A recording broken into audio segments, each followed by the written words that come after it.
Primato del meeting di Giorgia Biondani, l'attuale primatista italiana junior 56-86, la portacolori della Leo Sport, ha più volte preso parte a questo meeting, è salita di categoria, per cui lascia solo l'impronta di uno stratosferico primato della manifestazione. Sara Ghiertianfi in ottimo stato di forma in questo meeting.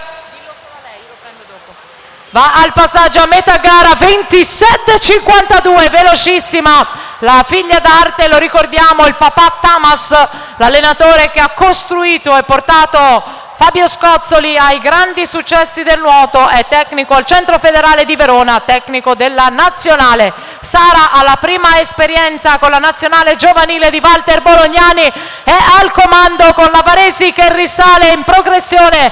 Nell'ultima parte di gara c'è anche la Casarin, Sara Ghiertianfi, 57,02, non è primato, poiché il primato era davvero un tempo incredibile della primatista italiana junior, rimane però un gran crono di Sara Ghiertianfi davanti alla Varesi, 57,76, per il terzo posto c'è Leire Casarin, 58,00, meritatissimi gli applausi della vincitrice Sara Ghiertianfi, Italia.